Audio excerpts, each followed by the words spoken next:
So I don't know what we can start this with. Heartbreaking I can loss. start with a swearing spree. Yeah. Yeah. Let's hear it. When I uploads it, I gotta click explicit content. Yeah. Way to go, Patty. There goes my Patty, job now at the bank. Now we're too. explicit. I even This say is F. what was this, game 4? Yes, Yeah. Yeah. game 4 for the Buzz against New Yep. York Rangers. We'll do a little recap Miracle. anyway throughout this episode. We'll talk a little bit briefly the first 3 games. You know, things we saw and things that we liked, things that we didn't like. There's lots of that. But yeah, it's gonna be a little post game recap. Patty's here, Chad, me. Let's get her going, boys. Titter tatter. Let's get at her.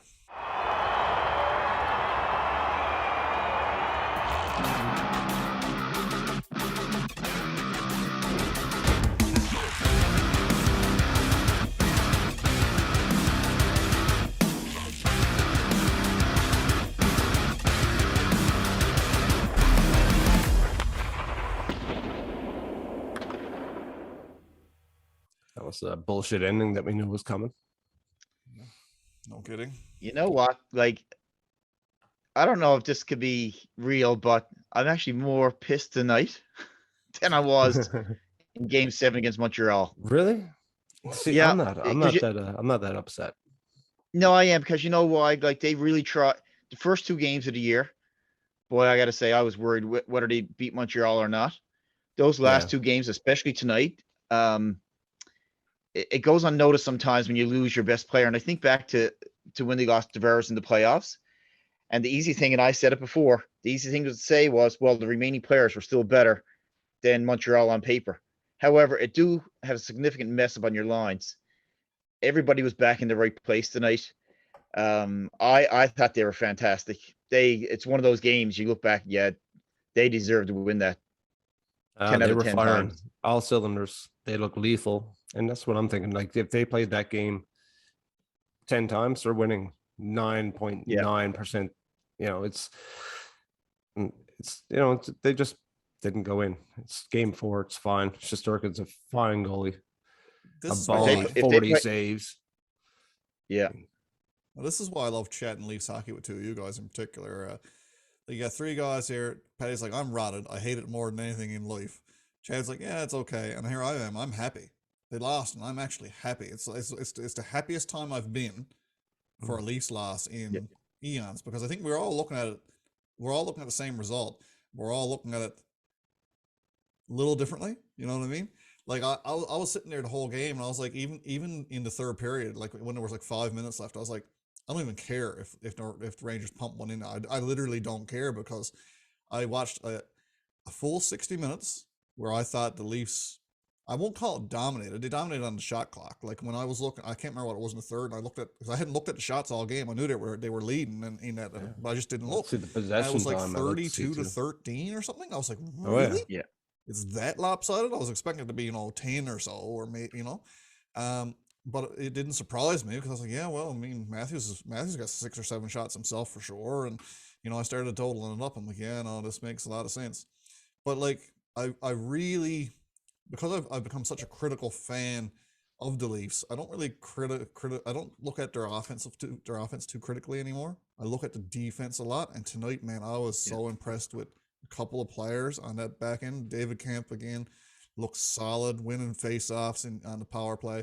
Rielly, like I said to you guys in our group chat, best game of hockey I've seen him play in, on both ends too. He looked creative. He jumped into play on the back end. A couple of those. If he wants that, he got to do it all year long. So it's a good start. You know what Rielly did tonight? Show up. Rielly didn't just jump into play, because typically Rielly rushes the puck, and that's been our definition of him jumping into the play. But there was many times there tonight he was in the offensive zone by the net, didn't have puck possession. He didn't bring it into the zone. He was finding, Sandin is always doing it, but he was finding little holes there to get in through, and he was jumping up, and the boys were backing him up. Like, I saw Marner come back at one point.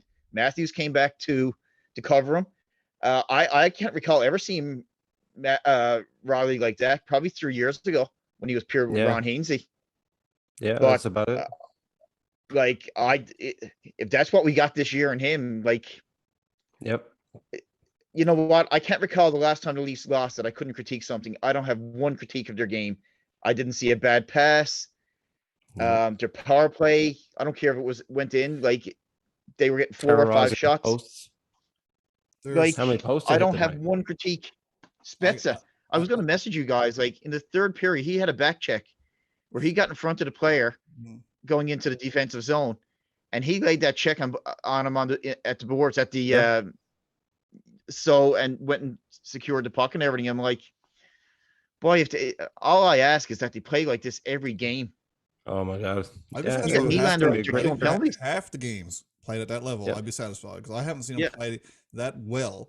Like I said, I don't even care if they lost. I'm like, okay, yeah, we lost a point. Whoop-de-doo. Yeah.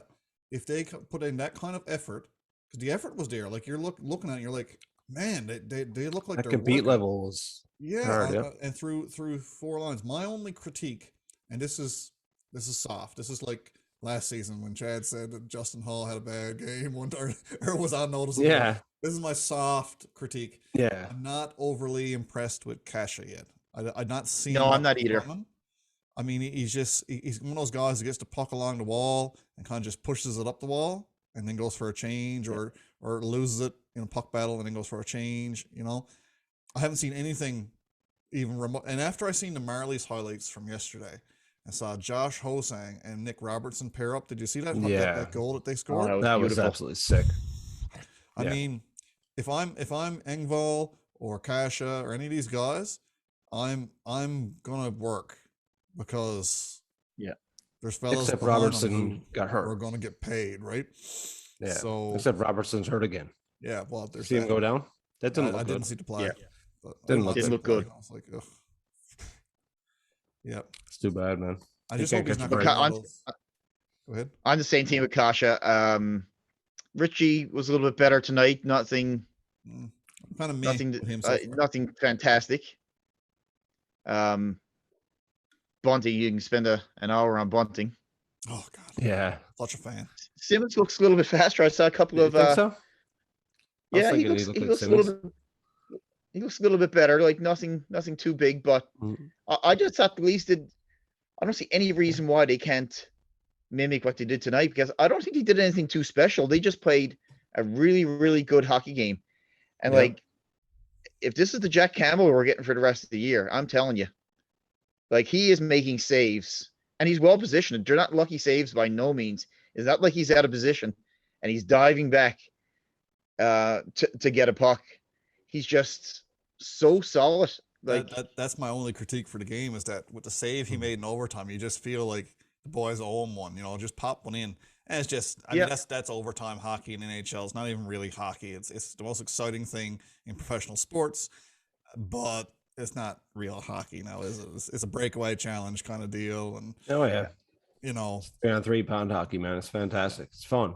Like I mean, my heart was jumping out of my body during that overtime, the back and forth, and the saves. I was like, I love it yeah, so it was much. great. But I mean, it's not representative of the entire game at all, nor is the No. outcome, which is why I don't care. Beats a shootout. having Sandin out there with Marner and Matthews wouldn't have been a bad idea, but if they really truly wanted to go for it, but I was totally fine with Raleigh's game to have him out there. They had their chances. Looked amazing. Yeah. Looked amazing. You know So I who gotta you ask don't guys- notice? Who's that? Oh, sorry, go ahead. No, what I want to ask you guys was, we'll go with Chad first on this one. How you feeling about Nylander on the penalty kill? I think it's all right. His puck possession, like if he gets a hold of it, he's going to definitely burn a good 8 to 10 seconds. Which is, everyone thinks you got to be pounding bodies on it and blocking shots, but he can pick pockets. It's okay. And you know what? If that grows his game for that contract, let's go for it. Absolutely. Now, Patty, He's got the energy. with regard to the penalty kill, like we always talk about it, little tongue in cheek, little maybe what if, how come? What about Matthews? Do you think he'd be a viable asset there on the penalty kill, or should we just be saving him for just a strictly Rocket Richard role? I don't think it's necessary just yet. Like you've got two of your say your top 3 talented players on your team, Marner and Nylander, and you've got 2 of the boys that done the penalty kill. I don't think we need to go crazy and putting Matthews out there. Like David Camp is amazing out there. I don't think it's necessary, unless the only time I'd give him penalty killing time, but you got to be careful too, is like if you're in a crucial situation late in the game, yeah, you may want to have him out there to see if you can generate some offense. I wouldn't change up things right now. Yeah, It's fair. I don't know. That's fair. Share up the I like the workload. idea only because of, he's one of the league leaders in takeaways every other year as well, right? He's Yes, quite good. To me, it's in quite my capable. I to think me, so. in my fiscal argument would be anybody over $10 million should be killing penalties as well. If you're getting paid for the full thing, let's there's share two it all ways. out, because Marner's doing it, Tavares is doing it. Then why not? You do something. I'm not saying you got to be the first one out there every time, but yeah, you do it too. Everybody should be well rounded. There's two especially trains at of that thoughts price. on the fiscal side of it, though. People say if you're making $10 million, you should be killing penalties. The GM saying if we're paying him $10 million, I don't want him blocking shots. Right? No. He's only take Wanna one off share the that fingers. workload at the elite level. But one Shea Weber shot off the wrist, and you know what I mean. So there's that aspect of it too that you'll hear people say. Well, I mean, that's where "Do we David risk it?" Camp, that's where Matthews had to take Camp and just toss him in front, right? Exactly. Like, You don't Shield. block that but shot. Marner you would gotta do go it, back though, to and the he got point that too. price tag. Yeah. You got to go back to the point too. Like, what are they paying 10 million or 11 million for Matthews for? And it's not for his defense; it's for his offense. Oh yeah. I think if you throw him out on the penalty kill, we're just getting a little bit too greedy. No doubt he's capable. Are there better penalty killers there than him? No doubt. I'm fine with Nylander being out there. I think that's good for him. I think to get his confidence up, no doubt. I think the Willie thing, I think, is more about getting him engaged in the game as well. You know what I mean? Like, I've never been one of the ones who was like, oh, Nylander's lazy or he's this or he's that. But having him play that role and be forced to get invested physically or get invested defensively, I think that just rounds out his game. He's that much better on the other end too, right? So I had no issue with the Nylander addition. I was actually quite interested to see it because I love watching skilled guys kill penalties. I really do. I find that they approach it differently than your third line plug who's just out there to block shots and rub guys out in the corners. These skilled guys are looking for ways to predict a play, pick off a pass, lift someone's stick, shot suppression, generate something in the other direction, which we did a lot of last year. Didn't cash on much, but no, I don't know. Like I said, it really excites me. I really like it. And miss capping him for that. Yeah. But the other thing is now this year, I think they got legitimate centers who can go in there, win a face-off. Where like last year and years previous, Hyman was out there taking face-offs, and that's not his thing. And no, like how many times did I say, like, why not just throw Spezza Tavares out there to win the face-off, dump it down, then let the boys go change? Spezza does that a lot. I don't know what Tavares is a very good face-off man. I mean, Nylander has center capabilities. Yeah, like Camp, I think he's going to be one of the most underrated players on our team this year. Yeah, similar to like a Bogosian last year. The intangibles. Yep, and this coming in this year, of course, missing Hyman, it just feels like your beating heart is leaving. And then you see it with the compete level of these guys coming in, complete blue collar, loving it, hometown boys wanting to win. I'm all right. I feel a bit more comfortable now, especially those price tags. I'm not worried about Hyman. No, being gone. I mean, I miss him, but it's I'm okay. Weird. I watched the season opener there for the Oilers the other night, and he came on the ice, and I was like, it's just weird, right? It's one of those things, weird, But he's a fan favorite there already, and that's awesome. And I was a huge fan of his when he was a Leaf. I'm not mad that he's gone. I understand his reasoning. You mean you got to get paid? That's life. The Leafs couldn't do it. And I'm still a fan of his now. Like when I was watching the Oilers games, I'm a closet Oilers fan. Always have been. I mean, when the Leafs were so bad in the 80s and 90s, I cheered for the Oilers like every other Leafs fan. So, but yeah, it's one of those things. I just can't bring myself to dislike the guy.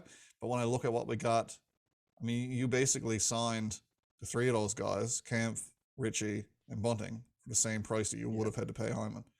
Yeah, I mean, I do it every day. Simply a no-brainer, right? No, certainly with how excited I am about Bunting, who leads our team. Well, goal scoring. but I hate the argument of a lot of fans, Leaf fans included, that if we didn't pay Marner as much as we did, well, then we probably would have afforded Hyman. But the part that I don't like about that, that's probably true. I still don't want to give Hyman that dollars and those dollars in that term. I just don't want to touch it. No. Similar to a discussion that we eventually have on Rielly. I don't know if I want to commit to 8 years. Now, if he plays like he did tonight, yes. Yeah. But then Bryce got I like. Realistically, no. Not if you're looking at what you're going to have, because again, if you're going to talk about paying Rielly for any more than 2 years, you got to start looking at what you're going to pay Matthews in 2 years or 3 years, whatever we got left. Like you just can't say, oh yeah, well we got the space now, let's use it because we can afford to sign Rielly. I mean, you got to be ready to up the ante and hang on to Austin Matthews. You got to be ready to up the ante, hang on to Marner, and for if any reason at all, either one of those guys don't pan out, you got to be ready a year after that to up the ante and go after McDavid if he's on the market. You got to be ready for those things because Austin Matthews may not want to play for the Leafs. Who knows? But we got to be ready to go after the next best thing or a better thing. So paying. What if we have someone like Amarov that comes about and his ELC ends and he needs a big payday? Yeah. No. Yeah. Rielly, that's quite possible. On the second part of his career now, he hasn't done enough. Put it this way, for me, he hasn't done enough in the first half of his career to justify paying in the big bucks for the second half. Second half is usually less productive. So I'm fine with trading Rielly, actually, to be honest, and getting. Well, I'd be disappointed if they don't get something for him. Yeah. You know what, though? If he's playing like this and he's playing a contract year, I think he'd be more valuable than a rental. You have your own rental. Doesn't cost you anything. He's an own rental, but I wonder is he worth what you would get in return? Yeah, unless you have something else coming down the pipes to replace him for like this playoff run. Obviously, they're going to make a good push at it this year. You're probably going to be better off with Morgan Rielly. Oh, no doubt. Because I mean, say next year he's going to get paid $8 million. So really, who else are you going to replace him with? Who knows? That's the decision to be made, right? Like, I guess nearing the trade deadline or around Christmas time, Dubas will see now what type of team this is. Yep. If it's a team that he thinks is a contender, well, they're definitely not trading Rielly. No one ever does that. No, his longest standing one there. But it's nice to see Sandin coming behind him because he'll be better than Rielly. He's pretty close there now, I think. And I miss Liljegren. I miss watching Liljegren tonight. I mean, glad to have Hall back, but I want to see Liljegren get a bit more time. Yeah, absolutely. I really want to see that kid develop. His time is now. It's time to see what you got. Either cut bait on it and let him go, or play him. And I like the guy. I'm not anti Liljegren in any sense. People might look back and say, "Hey, Ryan, it was an episode last season where you were saying that blah blah blah." Well, yeah. Hope somebody does say that. Well, no one watches us that much. I know, that's what I'm saying. But no, Australia. Whoever's watching in South Australia. But no, if they mind to play him, I think you've got something there worth investing in. But like I said, if you're just gonna leave him in the press box or jump him up now between the Marlies and like, well, that's the point. Trade him, get something for him that you'll use in 3 or 4 more years. By that time, he'll be washed up anyway in our organization.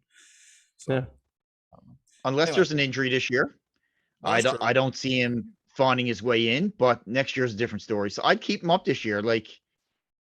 I think there's value in having him there around the team. Like, he spent a lot of years in the Marlies. I don't know how much more, what else he can do then. Or it's not like he tore up the league, but he's been there. So I just don't see him going down there and winning AHL Defenseman of the Year or anything like that. But just let him stay up there. And I think there's value in that. And I think proved the other night he can easily slot in, and he slotted in on the 3-4 pairing. So. Yeah, and he's practicing and studying with the guys. I mean, that's who you're going to play with. Listen, so he was not a bad idea for a reason. It's not because he's not capable. Yep. He just needs time to develop at the NHL level. He's done with the AHL. I don't see any point in proceeding with him at the AHL level. But he got to play if he's going to be at the NHL level. There's that. Anyway, back to recaps. We're tangenting here hard, which I love, by the way. But want to get Chad's take on 34's first game back. What do you think? Oh man, he was possessed. He was like, it's like he had a brand new gun. He couldn't wait to shoot it, and he just takes shot after shot after shot. I'm like, man, he's enjoying this. But Shesterkin played well, and the posts, they were great posts tonight. And I think he's on a mission. Yeah. When he came out and had those first couple of shots, it's like, okay, it's good to see him risking it again. when he wound up for that one timer in the first period, when the stick was up, I was Oh, like, yeah. oh yeah, baby, here we are, we're back. Mhm. You know, like he wanted one tonight so bad. He wanted to come into his season opener and He's score snake so bitten bad. tonight. Yeah. Wouldn't for lack of opportunity, and certainly wouldn't for quality chances. We got 8 goalied shots. again. We got goalied again hard. So Yeah, making goalies look good, But but he had no- 8 shots tonight total. yeah, But Mitch looked great tonight He did, yeah. because Mitch doing Mitch things. Austin is back. yeah. Well, I'd make the argument with any Leafs fan, and Mitch looks great every night. That's me. Yeah. I hate the Marner haters. Anyway, don't get me started on the whole Mitch Marner thing. But yeah, no, he did. He looked better than normal tonight. He looked more engaged. Looked like Marner's the kind of guy who feeds off wanting other people to do well. He wanted one for Austin tonight just as bad as Austin did. So like he feeds off that, and you can see it. And those players in the NHL are few and far between. I remember there last year or a year before, I can't remember what it was. He scored a goal and got mad at himself. He's like, meant to pass that, right? And went in. You know what I mean? Yeah. So, he'd rather set up a goal and create a big opportunity or a big moment than he would score one himself. So I'm all about keeping that guy around. So thoughts on our first couple of games. Let's just do a quick, we had 3 games there, which again, night and day. The first game against the Habs,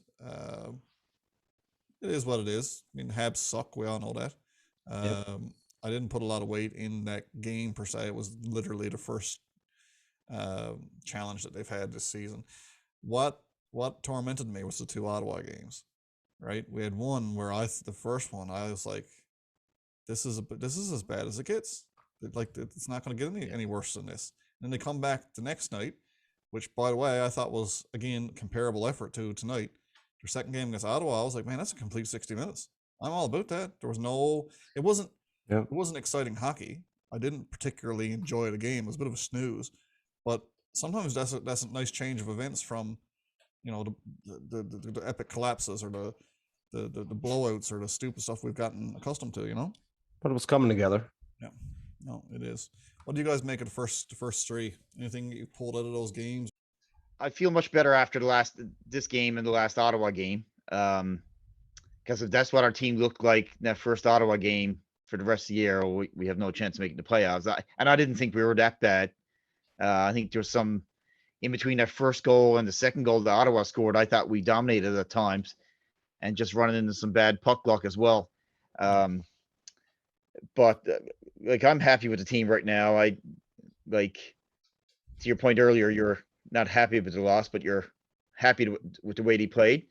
I feel the same way. Like they got a lot of good things going for them. Hopefully the injury bug don't hurt of anything significance, but I'm really loving Jack Campbell because I think he'll always have a cloud over him and some doubt. This is a season, I think, to remove that doubt. Yeah. He'll have a big enough sample size to disprove doubters and all those things. But if we can get Richie and Kasha and a couple of these other guys going, I watch out. It's going to be a force. Yeah. They're going to look very good. I hope I'm wrong, but I don't think Kasha's going to be sticking around. I don't. No? I don't. I'm just not getting the warm and fuzzy from him that I'm getting. Like, and obviously I've become a Bunting fan overnight, and I hope that one don't bite me in the ass because like I said to you guys earlier, I was like on the fence of purchasing a Bunting jersey. I'm loving the guy. I love his greasiness. I love his ability to score. He clearly got a skill set that Hyman didn't have. Hyman didn't have the hands at all for a nose for the net in that regard, and he's got somewhat of a work ethic that you can appreciate similar to Hyman's. No one in the league to me is going to ever compare with Zach Hyman when it comes to work ethic. But No. I mean, Bunting carries a similar skill set, and I'm a massive fan. But when I look at Kasha, I'm like if someone said, "Well, what do you like about the player?" I'd be like, nothing really. Like He's blah. yeah, like I mean, I'm not an Engvall fan by any stretch. I make fun of him more than I do anything, and I enjoy Pierre Engvall more than I do Kasha. So that's a mouthful for me. I'm not Yeah. So, and I mean, he's taking third line minutes. Let's not forget that either.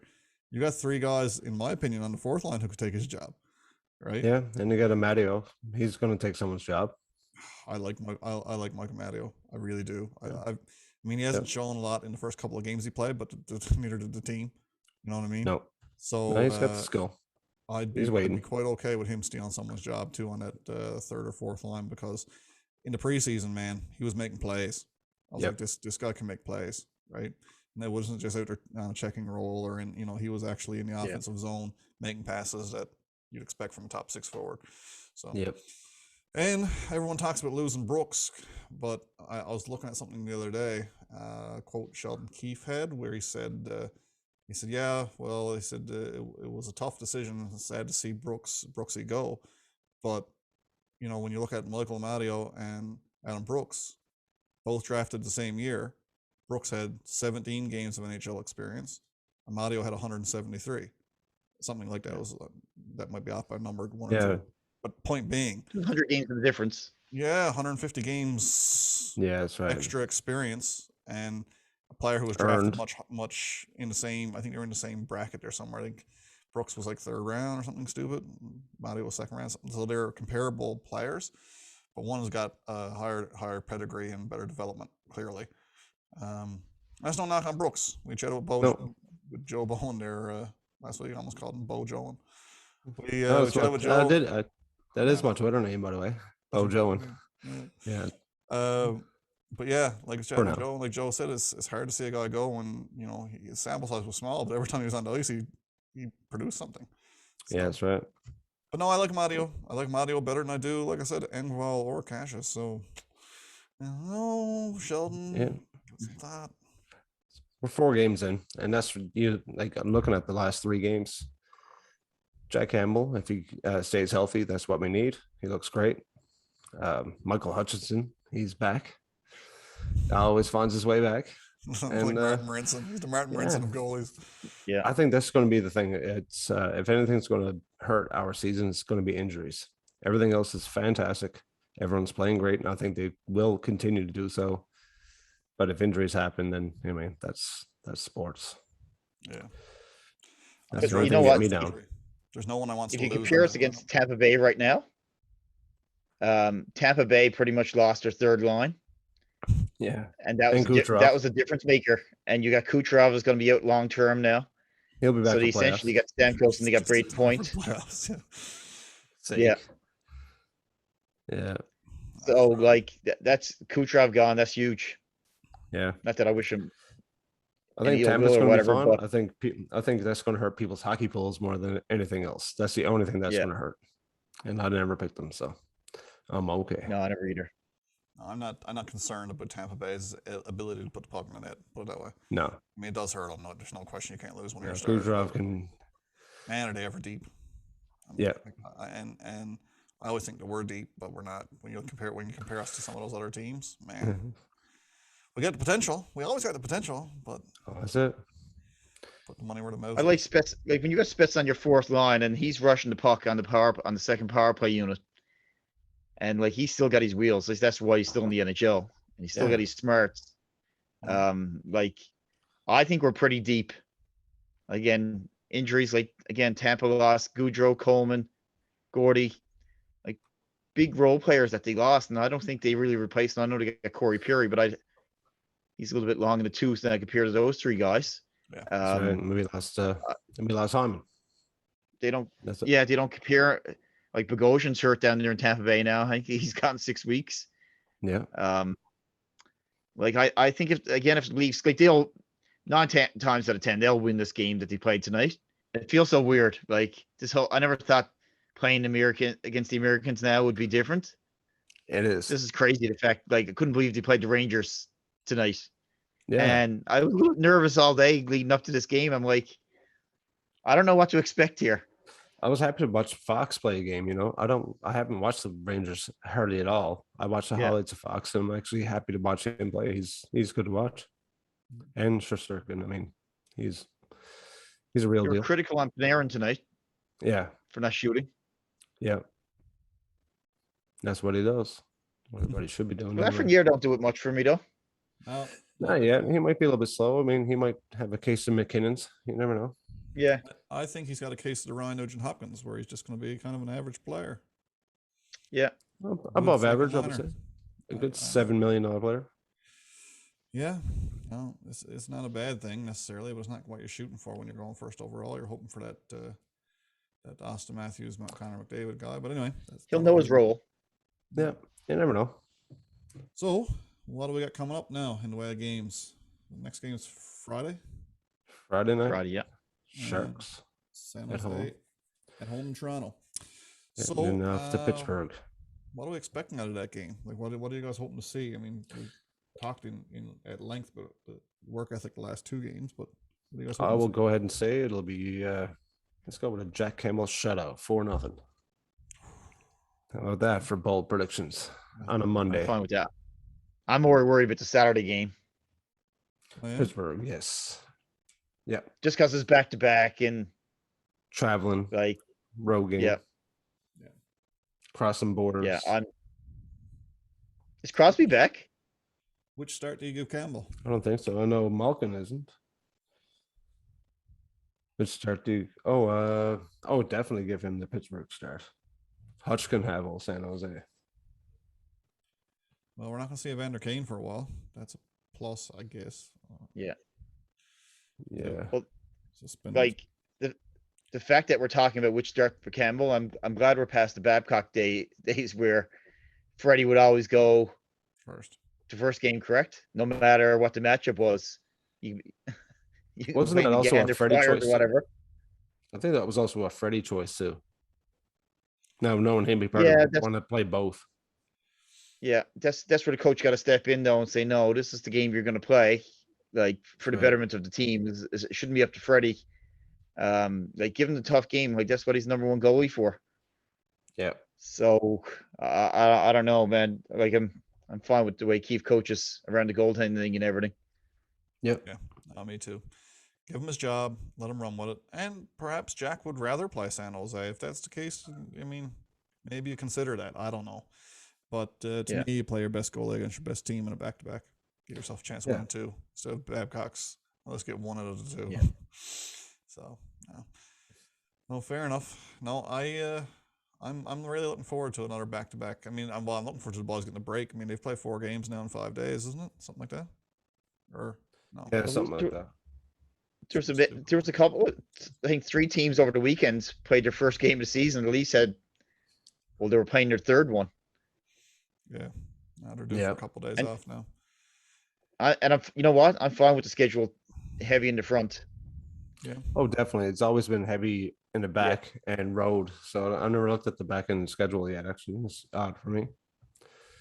Well, this week we'll have. I think one of the reasons why they probably didn't put Mrazek on long-term injury reserve, maybe they knew this gap in the schedule was coming up, and because once you put him on, he's gone for 10 games. That's right, automatic. So I don't know if I want to give Hutchison 3 or 4 games. It is. Anyway, guys. So- Well, we'll shut her down. What do you think? Yeah, that's all right, man. It's 10 Yeah. after 12. Yeah. The On Monday night. DSC clock. Yeah, swank. What's going? Swanky. Swanky. Oh, I didn't even notice that it was a clock. I just saw it. Yeah, if you want Cool. one, Patty, I can get you one and I can like autograph it for you, like into white. And, Yeah, your perfect. memorabilia. Yeah, absolutely. Get the guy to sign it. Kylie can put like the little lipstick kiss on it thing. Yeah. A real collector's item for you. Anyway, guys, that's it. Yeah. We're gonna knock this one on the head. So yeah, big shout out, of course. We didn't mention them in the intro, which is kind of a bit of a bummer. But PHG Sports, that's the reason we're here. They're our sponsor. This is season 2, episode 2. So yeah, if you're out and about Whitby, they've got a showroom in Whitby. You can check out their stuff firsthand. But they're also, of course, doing their Costco visits right now. I haven't looked to see where they are currently. But anyway, check out their Facebook page for updates as to where they are and where they're going to be next. We'll be hoping to get the owner on for a podcast sooner than later. He's excited to pop on for a chat one evening. So yeah, again, big shout out to PHG Sports. You can get those guys at www.phgsports.com. Set up That's where the in pros- Sudbury, Ontario. What's that? Sudbury. Sudbury? Yep, that's where he's set up right now. I was looking up. Actually, you know what? I seen that the other day. I was like, oh yeah, Sudbury, home of the Felinos. Honestly, And Nick and your bad back. Oh, love the Felinos. Love all of them. But yeah, if you're looking for our content, guys, you can check us out on YouTube, of course. Search Deke Snipe Silly on YouTube. You'll get us there. It's our video content. You can also follow along with everything we put out on Facebook at www.facebook.com/DekeSnipeSilly. And on Twitter, we're new to Twitter, but we're slowly building a small following of dedicated fans there at SillyDeke on Twitter. If you're looking for our audio feeds, guys, our audio feeds hot as fire right now, which we love to see. That's where people are getting most of their content, obviously, is audio, listening to us on their daily drives. You know who you are. And we thank you guys so much for that. You can get us at Apple Podcasts, Google Podcasts, iHeartRadio, Stitcher, all of the above, basically. If you listen, just search Deke Snipe Silly.